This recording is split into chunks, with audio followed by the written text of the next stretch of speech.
Len, how do you deal with stress with clients? You know, stress relates to the sleep, etc., and it could be maybe if they're having too much caffeine. But you know, when you come and you sit down with a client and you can tell from the consultation they're quite stressed. What's Well, your advice? well, And I think we'll be very honest with ourselves. We all have stress. yeah, you got to have Like, a certain amount of There's level of stress to deal we've all with got stress. Like, so no one can turn around and tell me, "Oh, I'm not stressed." Like, we've all got some form of stress.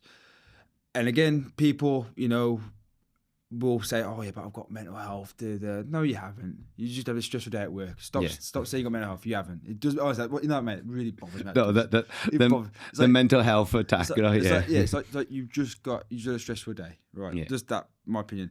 But what I'd look at is like a case of, right, if you're stressed, what are your stresses? Let's have a look. What are your areas of stresses? And we break it down to different ones. Like, is it a physical stress? Is it, you're unwell, you've got an injury, you're in pain? Or is it more of like a psychological kind of stress where, you're got anxiety or you just don't feel great, right? Yeah. Or is it a case you've got social stresses where you feel the pressure to look a certain way, or if you need to look a certain way for work, or you got family pressures in regards to relationships about having weight issues in a relationship where it could be, right? Or is it a case of environmental stresses like noise? Oh, all I that didn't kind even of think of that. Yeah, Yeah. like things like noise, overcrowding, pollution, being a Wolves fan, maybe. Coming from a Liverpool fan. But yeah, so it is more of a case of just like looking at like what is it that is our daily stress, and like I said to you, like it's a case of trying to manage it, and sometimes it's very hard. Well, I say hard, but it's just reality. Like if a certain stress is in my life, I said, well, that what you're dealing with, we can't. There's not much we can do about it. We But just got to try and control it. see, for my clients, I try and get the balance of everything right, and I feel like once you got the balance of you're getting your steps in, you're doing your training 4 times a week, you're eating the right food. What my advice to my clients when they come is like, don't worry about what's going on now. We're going to put you on the right supplements to help you. Base, the normal magnesium, your vitamin D. We're going to put you on the right food. We're going to cut down maybe your caffeine intake. We're going to cut right down your alcohol, because my belief is once we've got your lifestyle right, a lot of them stresses are naturally going to go, because you're prioritizing yourself, you're eating the right food, you're going to be feeling better. And in turn, it's a snowball effect in the right direction. Well, it's like as you mentioned, alcohol, right? What's a very common antidepressant apart from actual prescriptions? Alcohol. Yeah. Right. People resort to alcohol because it's an antidepressant. It helps kind of take the mind off things. It helps While they're drinking. It's a natural depressant. Yeah. But then also we know it's a vicious cycle, right? And it's like I say, speaking to 1 or 2 people who've dealt with issues with alcohol in the past, they know that like it's put them in very, very difficult positions. It's very hard to get out of. So it is just a case of thinking about what are we doing to manage stress, and again, obviously, prioritizing yourself in regards to eating good quality food. And it sounds so boring and cliche. I said, I eat good quality food, but it's so flipping true. Yeah. Like if you eat good food, chances are cooking it yourself, you're gonna probably feel better. Yeah. Right. And it sounds really boring and obvious, but it's so true. And again, getting fresh air, getting your steps in. Trying to get into a good routine with sleep habits, getting to bed on time, waking up early. Because the more good habits you put in, the less of the bad habits you're going to be able to fit in. Yeah. And you got to have that replacement. And that's where I think at the moment that there's a lot of people, regardless of weight or their fitness goal, forget the health and fitness side of it, like the gym side of it, is that a lot of people come back from work and feel like they've lost that purpose.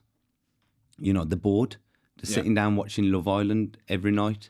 And again, to me, you got to be bored to be watching other people. Business. Well, that's what I mean. Like again, food, again, comfort. Yeah. Right? Makes you feel good, right? And I always tell them, well, how long did you finish? How long did it take you to finish that chocolate digestive? About 10 seconds. So I said you just had a 10-second high.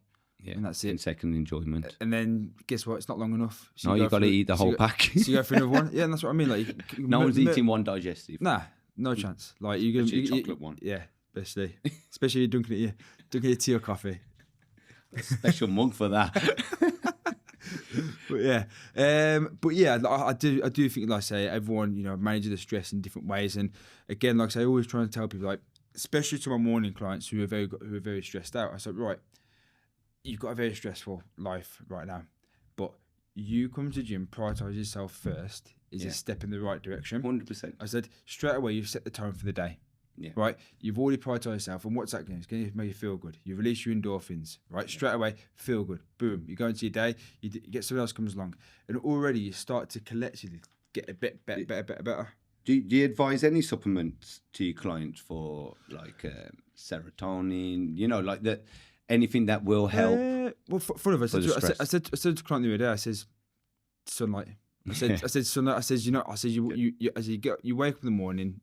You're stuck in your office, in your room, doing your work, and then before you know it, it's end of the day, and then outside. I says, get some sunlight. I says it does you the world of good. You're getting them rays of sunlight in that. I mean, obviously, I know our country ain't great for weather, but you still get that nice. I've had the best few weeks going for a long time. True. You tried ashwagandha? Yeah. So, I rate it. Yeah, ashwagandha. Like I said, ashwagandha is great. I think it's definitely something that I recommend for clients, especially the KSM 661 because it's a bit more potent. Yeah. It's a bit more of a stimulant than the just a normal ashwagandha. So the KSM daytime, normal ashwagandha nighttime. Yeah. One will take you up, one will settle you down. Yeah, and green tea. Green tea is a good one for the serotonin. And that's why I think a lot of where people might go wrong, because if they are feeling depressed, there might be natural things that they can do to just pick them up a little bit before they go down that route of antidepressants. Yeah, well, if we look at it from another angle, right? So you got to think about like the whole kind of stress response, right? You go to bed. Yep. You've been on your phone, doom scrolling, looking at absolute crap. You have broken sleep. Then you got to get up early in the morning. Your alarm goes off straight away, boom, stress response straight away. Yeah. Then the alarm goes off, then you go in the room, the baby's crying, and then before you know it, you've got to get a coffee. Then straight away, before you even done anything, your day has already started like hell, stress, right? Yeah. And then because you've had your coffee, you've had that little bit of a boost, and then guess what happens? You get to about midday, you get to 2:00, boom, you crash. Yeah. Then what do you do then? Think, right, I've crashed. The 2-3 o'clock crash is so common. I either resort to going down my bad habits with food, or go for another coffee. Guess what happens then? I have another coffee, and then get to night time. I can't sleep because I've had a coffee not long ago. Broken sleep again.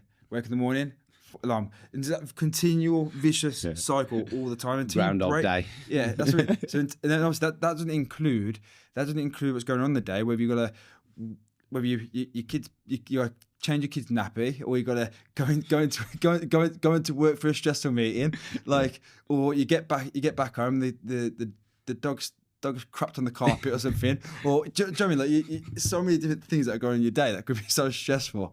And I think, like I say to you, we just gotta take a moment to breathe. And again, like I say, I'm never doing it really myself, but even just doing a bit of breathing, just a bit of breath work or something, just something where you switch off and just have to switch off. You got to concentrate on the basics. Yeah, you have to. I think a lot more people need to, take a moment, look at their day, and analyze and just think, like, what is my day really like? Is my day really stressful? And you've got to start to implement things in your day straight away. Sleep, and it sounds so simple, but just go to bed.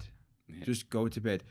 Put your phone away. Stop looking at crap on social media. You don't need to be doing it. Do that in the daytime, or do that when you're sitting on the toilet or something. Just allow yourself to go to bed, because most things are going to get better if you sleep. Yeah. Sleep and recovery are key. If you get that nailed, you're going to be in a much better position. Of course. If you don't nail your sleep and recovery, you're always going to be in a vicious cycle of... It's switching off that mind, though, isn't it? And that's why I find supplementation so important. When you can take things like ZMA that will help and aid your sleep. Like I say, zinc and magnesium, like, it's one thing that's one of my staples in my diet. Not diet, in my supplements I should take. Sorry, zinc and magnesium. Yeah. Just because I know how important good quality sleep is, and if I don't get that, I'm not going to be able to perform. I'm not going to be able to perform at work. My clients don't get the best out of me. I don't get the best out of my clients. I don't get on top of my work, on top of my tasks, because I didn't focus on my sleep. It's always, so sleep is so important. And like I said, I know people are going to think, oh yeah, but we know sleep's important. We'll do something about it then. Like, rather than knowing about it's important, do something about it. Stop watching your pointless programs on Netflix. And I think it's phones, it's mobiles, it's just destroyed everyone's brains. They're designed to stimulate you, and if you're looking at a screen here all night in the dark, and you got that flicker out of that screen, that's literally designed to keep you glued to it. Well, I always think, and it's only because I went to a seminar, and I always think, oh yeah, but you wear blue blockers, it's through the blue lights. It's nothing to do with that. Like, it's actually down to what you're taking in. If you're taking in all kind of, I don't know, whether it's really intense stuff or any kind of crap, you're absorbing that. Mm-hmm. If you're on your phone listening to some kind of peaceful bird singing, then you're probably going to be absolutely fine. But no one's on their phone listening to birds singing at night, right? Most people are going to be watching whatever. Big booties. No, that's not on mine. And I'm ending that one right there.